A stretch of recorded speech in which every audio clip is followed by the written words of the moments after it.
మీరు ఇక్కడ చూసుకున్నట్టయితే నెత్తళ్ళని ఏ విధంగా శుభ్రం చేసుకోవాలో చూపిస్తున్నానండి. అదేవిధంగా మొత్తం అన్ని నెత్తళ్ళని శుభ్రం చేసుకొని నీట్గా క్లీన్ చేసుకొని కడిగి పెట్టుకోండి.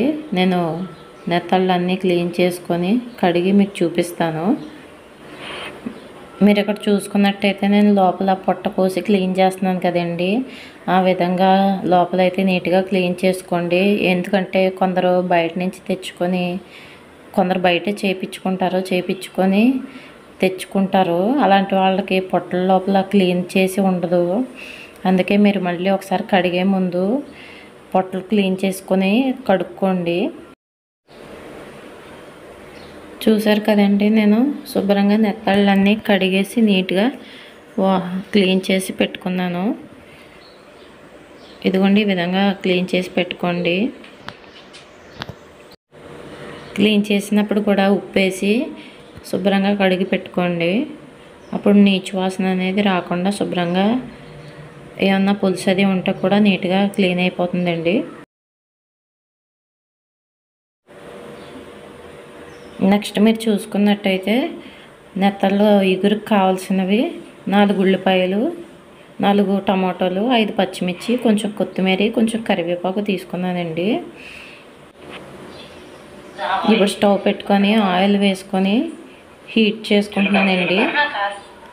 హీట్ చేసుకున్న తర్వాత నేను ఉల్లిపాయ పచ్చిమిర్చి కలిపి ముక్కల కింద ఆనియన్ చాపర్లో వేసి కట్ చేసుకున్నాను.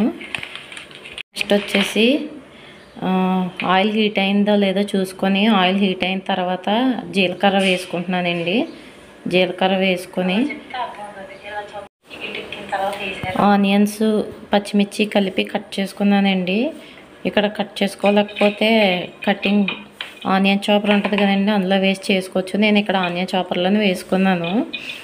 అలా రెండు కలిపేసి కట్ చేసుకొని ఆయిల్ హీట్ అయిన తర్వాత జీలకర్ర వేసుకొని ఆనియన్స్ పచ్చిమిర్చి కూడా కలిపేసి వేసుకున్నాను. ఇక్కడ మీరు అనుకుని ఉండొచ్చు, ఏంటి ఆనియన్స్ని కోరుకుంటారు కదా, మిక్సీలో వేసి చేసుకుంటారు కదా అని.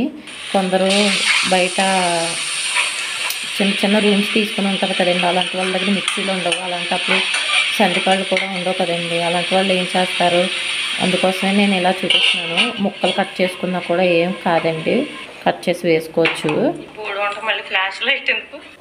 సేమ్ టేస్టే ఉంటుందండి.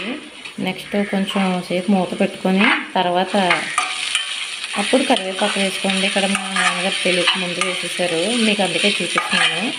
కొంచెం మూత పెట్టి ఒక 5 నిమిషాలు వేగిన తర్వాతనే కరివేపాకు వేసుకోండి. అలా కరివేపాకు ముందే వేస్తే బాగోదు.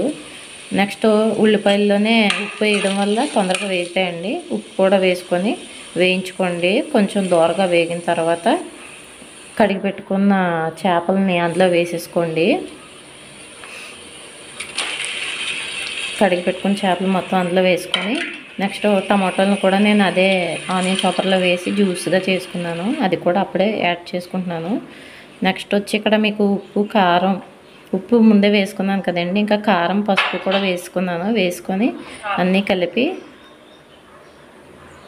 పసుపు కారం కూడానండి, కారం కూడా వేసుకొని టమాటో అన్నీ కలిపేసుకోండి. గుర్తుపెట్టుకోండి, గరిటె మాత్రం పెట్టి కలపకండి, మొత్తం చేపలన్నీ విడిపోతాయి. అందుకనే చేత్తో ఇలా నేను కుదుపుతున్నాను కదండి, ఆ విధంగా కుదుపుకోండి. కుదుపుకోవడం వల్ల చేపలు అనేవి విడిపోకుండా ఉంటాయి. నాకు ఇక్కడ కుదుపుకోవడం బాగా రావట్లేదండి, దాని గురించే మా నాన్నగారు కుదుపు చూపిస్తానని చూపించారు.